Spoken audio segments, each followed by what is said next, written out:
दीकुओं से हमारी लड़ाई होगी और जमीन इस तरह लाल होगी जैसे लाल झंडा।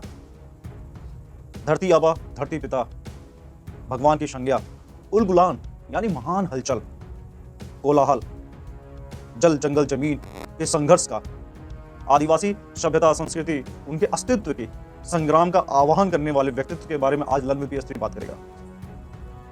पश्चिम बंगाल, उड़ीसा, झारखंड, छत्तीसगढ़ में जिन्हें भगवान की तरह पूजा जाता है, जिन्हें भगवान की संज्ञा दी जाती है, आज हम उस व्यक्तित्व के बारे में बात करेंगे।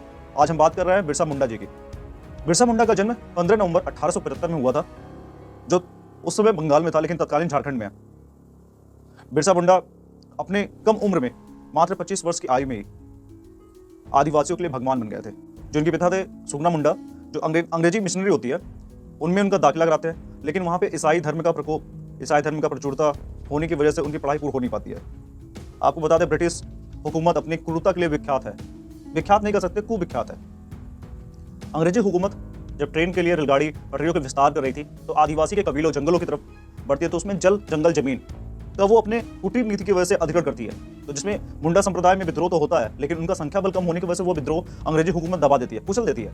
लेकिन इन सभी चीजों को हम एक युवा होता है वो देख रहा होता है। बिरसा मुंडा वो हथियार, कुल्हाड़ी, तीर धनुष लेकर विद्रोह का आह्वान कर देता है।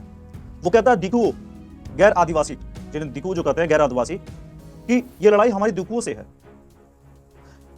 उनके खून से जमीन को इस तरह लाल कर देना है जैसे लाल झंडा। क्योंकि ईसाई जो मिशनरी थे वो अपने धर्म का विस्तार करते जा रहे थे। वो जल जंगल जमीन के साथ साथ जो काबिले थे उन पर ये यूं कह लें कि अगर चेचक हैजा होता था तो वो कहते थे कि भगवान का, ये ईश्वर का है, लेकिन इसलिए आप हमारे धर्म में आए, ईसाई धर्म में आए। वो धर्मांतरण करते जा रहे थे। इनकी स्कूली शिक्षा ईसाई मिशनरी विद्यालय से होती है, लेकिन वहाँ पे ईसाई धर्म का प्रभाव होने की वजह से वो अपना स्कूली शिक्षा पूर्ण नहीं कर पाते हैं। ईसाई मिशनरी धर्मांतरण बहुत जोरों शोरों से करती है।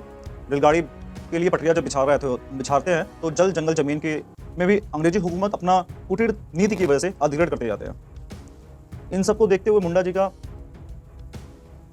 मन विचलित होता है और 1895 में महासंग्राम का आह्वान कर देते हैं। और ये संग्राम आदिवासी की सभ्यता, संस्कृति, अस्तित्व की लड़ाई होती है। ये संग्राम जिसका महाविद्रोह कहते हैं उल गुलान। उल गुलान यानी कि महान हलचल की शुरुआत कर देते हैं। अंग्रेजी हुकूमत उनको जेल में डाल देती है 2 साल के लिए, और 2 साल के जेल के बाद छूटने के बाद वो 20 वर्ष की आयु में बैसरो धर्म की ओर अपना रुख कर लेते हैं और अपने को ऐसे सिद्ध करते हैं कि वो, कहा जाता है कि वो चावल के ढेर को भी ना बड़ा बना देते थे। 20 वर्ष की आयु में वो बैसरो धर्म की ओर मुड़ गए। जब ईसाई मिशनरी चेचक हैजा ये सारे होते थे तो वो कहते थे कि ये ईश्वर का है, आप हमारे धर्म की ओर आ जाइए। मुंडा जी ने उनको बताते थे और उनका उपचार भी कराते थे।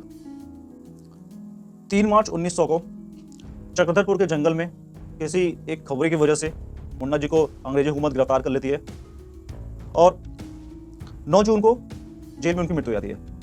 और वो मृत्यु कहा जाता है कि उन्हें दातुन, जो सुबह दातुन करते हैं उसमें जहर मिला के दिया जाता है। रहस्यमय तरीके से उनकी मृत्यु हो जाती है। उनके बलिदान, उनके संघर्षों की वजह से बिहार, उड़ीसा, पश्चिम बंगाल, झारखंड, छत्तीसगढ़ में उन्हें भगवान की संज्ञा दी जाती है। भारत सरकार 10 नवंबर 2021 को उनके जयंती, 15 नवंबर को जनजाति गौरव दिवस के रूप में मनाने की घोषणा किया है। ऐसे वीर सपूत, ऐसे महान स्वतंत्रता संग्राम सेनानी को ललन पीएसत्री नमन करता है। आज के लिए बस इतना ही।